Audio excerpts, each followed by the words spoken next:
सभी विद्यार्थियों को श्री कुंज बिहारी सी हरदास सभी को राधे राधे। तो आज के इस सेशन में आज हम लोग मैथमेटिक्स का क्लास देखेंगे। आपको मैथमेटिक्स का लेक्चर देंगे। तो सबसे पहले आज हम लोग शुरू करते हैं अवयव, जो कि आपके अवयव और सांडिक मिलाकर आपके एग्जाम में, यूपी बोर्ड एग्जाम में और आईएससी बोर्ड में, एनसीईआरटी बेस्ड जो भी एग्जाम्स हैं, बोर्ड एग्जाम्स, इनमें 15 मार्क्स का आता है। तो सबसे पहले हम लोग शुरू करते हैं, अवयव शब्द का उत्पत्ति कहाँ से हुई। सर्वप्रथम महान वैज्ञानिक जे साइवेल्स्टर द्वारा सन 1850 में इस शब्द का उपयोग किया गया। ठीक है, तो अवयव होता क्या है? अवयव क्या होता है भैया?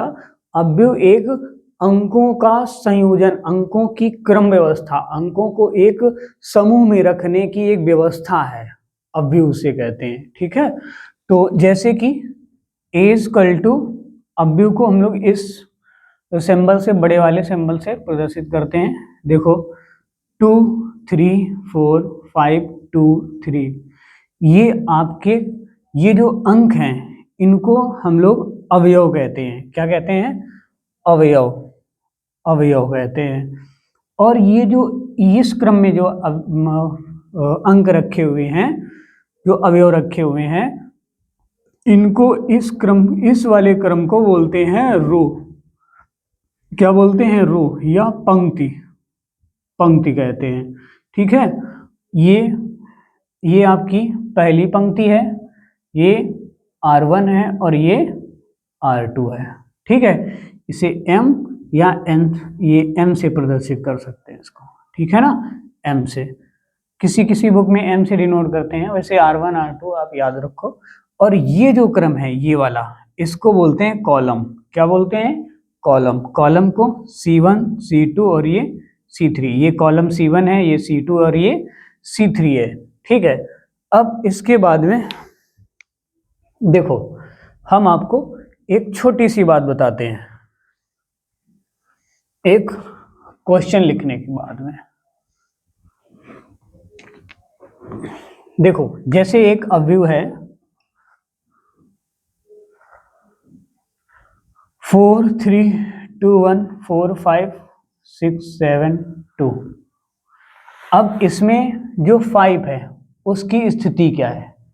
जैसे इसकी स्थिति क्या है? इसकी स्थिति है 5 की स्थिति है। 5 जो इसमें स्थित है इस अवयव में, वो दूसरा रो, देखो ये जो होते हैं ये रो है, R1 R2 और R3, और ये जो है ये, इसको क्या बोलेंगे? कॉलम C1 और C2 और ये C3।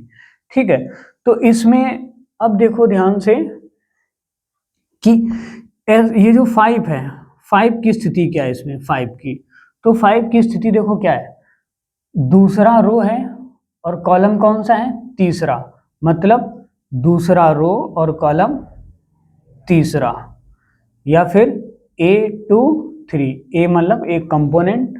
ठीक है, A2 3।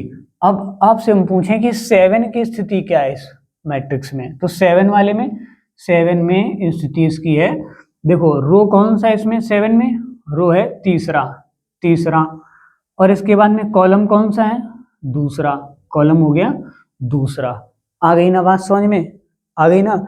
अब इसके बाद में अगर हम आपसे कहें, इसके बाद में एक बहुत छोटा सा बेसिक सा नन्ना सा मुन्ना सा कॉन्सेप्ट आता है, ऑर्डर ऑफ मैट्रिक्स। ठीक है ना, ऑर्डर ऑफ मैट्रिक्स।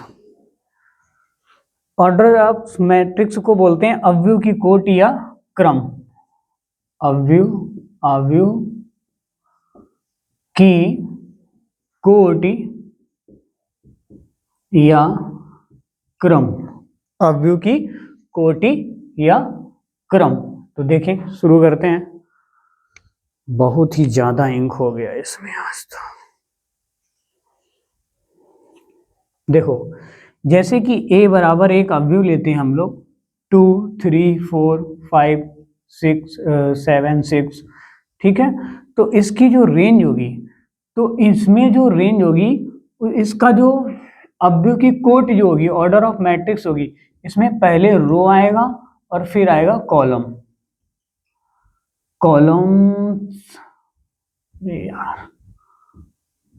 कॉलम, ठीक है, कॉलम्स आएंगे। देखो तो इसमें रो कौन सी है, रो कितनी, 1 2, तो टोटल कितनी हो गई रो। पहले देखो पहले रो लिखेंगे, फिर बाद में सी कॉलम लिखेंगे। तो रो इसमें कितनी है, 2, ठीक है, और कॉलम कितने, 1 2 और 3, कितने हो गए, 3। तो इसकी जो रेंज आ गई, इसकी जो कोटि हो गई, रेंज ऑफ मैट्रिक्स या कोटि, मैट्रिक्स की कोटि जो हो गई वो 2 into 3 होगी, ठीक है। आई बात समझ में।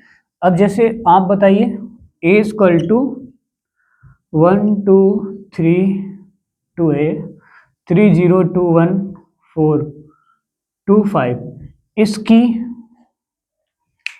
अवयव, इस अवयव की इसका क्रम क्या होगा, इसका जो है कोटि इसकी क्या होगी, इसका ऑर्डर क्या होगा, बताएं जरा। 5 मिनट का समय है, अपने मन से बताओ। हो गया, इसका ऑर्डर क्या होगा, इसका ऑर्डर ऑफ मैट्रिक्स क्या होगा। तो इसकी जो ऑर्डर ऑफ मैट्रिक्स होगी, ये क्या है, पंक्ति इंटू स्तंभ। देखो इसको बोलते हैं पंक्ति, और ये जो कॉलम खड़े खड़े हैं इनको बोलते हैं, देखो पंक्ति स्तंभ कैसे याद रखोगे। पंक्ति में आप जब असेंबली ग्राउंड में खड़े होते हो तो कहते हैं नहीं, पंक्ति में खड़े हो जाओ, मतलब एक लाइन से खड़े हो जाओ, ठीक है। ये तो कहा नहीं जाता कि एक के ऊपर एक खड़े हो जाओ, तो तुमसे कहा जाएगा कॉलम में खड़े हो जाओ, अगर एक के ऊपर एक खड़े होना है ना। जब मटकी फोड़ करते हैं बच्चे अपने स्कूल में, तो क्या होता है, एक के ऊपर एक चढ़ के फिर मटकी फोड़ का वो कृष्ण जी वाली लीला करते हैं ना, तो वो कॉलम में चले जाते हैं, वो सीधे सीधे ऊपर एक के ऊपर एक के ऊपर एक जाते हैं। और जो रो होता है, रो में क्या होता है, एक लाइन से बैठना होता है। आगे ना बात समझ में। तो इसमें क्या होगा, इसकी रो कितनी है, देखो 1 2 और 3, इसकी 3 हो गई रो। स्तंभ कितने हैं, कॉलम, पहला कॉलम, दूसरा कॉलम, तीसरा कॉलम, 3। तो ऑर्डर ऑफ मैट्रिक्स कितनी हो गई, 3 into 3। आई ना बात समझ में, पक्का आ गई। अब एक सवाल देते हैं तुमको।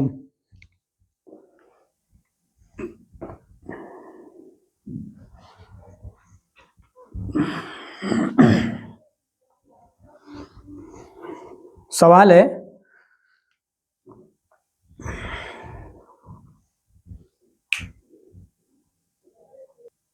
देखो एक क्वेश्चन है, यदि अवयव a बराबर इतना तो ज्ञात कीजिए अवयव में पंक्तियों की संख्या। तो भैया बताओ, पंक्तियां इस तरीके से लाइन से सीधे कितनी है, बताओ। 1, ठीक, फिर 2, पूरी पहले 1, फिर 2, फिर 3, तो पंक्तियों की संख्या टोटल कितनी हो गई, 3 हो गई, ठीक है।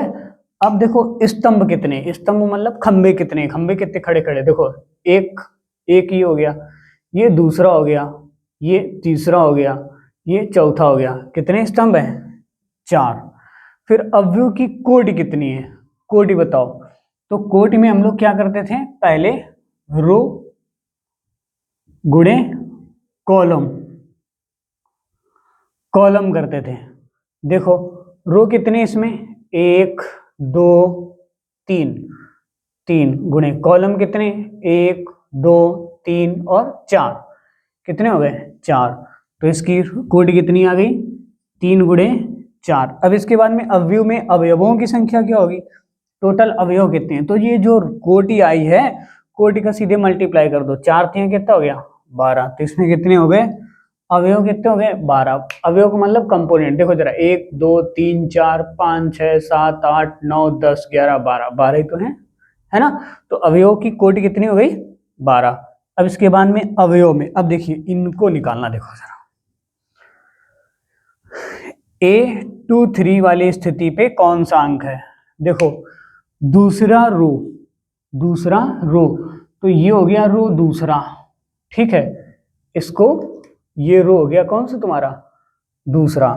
कॉलम कौन सा, तीसरा, कॉलम कौन सा है, तीसरा, ये देखो तीसरा कॉलम आया ये। तो ये जो 8 है दूसरी रो पर और तीसरे कॉलम का सदस्य है, तो ये 8 यहाँ पे आ जाएगा। आई ना बात समझ में। फिर दूसरा देखो, A 3 3, A 3 3, तो A33 में रो देखो 3, तीसरी वाली रो कौन सी है, ये वाली रो हो गई, ठीक है, ये हो गई। अब स्तंभ कौन सा है, ये, तो कितना आया -2। अब जरा देखो A24 कितना हुआ, A24 कितना हुआ, 2 कितना है, रो कितनी, दूसरी, तो ये रो आ गई दूसरी, ये देखो ये रो दूसरी तो है। इसके बाद में कॉलम कितना है, चौथा, कॉलम कौन सा, चौथा, यहाँ पे देखो कटा 9 नंबर, ठीक है, तो ये आ गया क्या, 9। उम्मीद है कि आपको बात समझ में आई होगी। अब इसके बाद में हम लोग कल अगले लेक्चर में पढ़ेंगे टाइप ऑफ मैट्रिक्स, मैट्रिक्स के प्रकार। ये आपका बेसिक था, इंट्रोडक्शन था एक मैट्रिक्स का, और इसके बाद में कल इसी के आगे हम लोग पढ़ते हैं, ठीक है। तब तक के लिए अगर आप हमारे चैनल पे पहली बार आए हो तो लाइक, सब्सक्राइब एंड शेयर कीजिए। Thank you very much.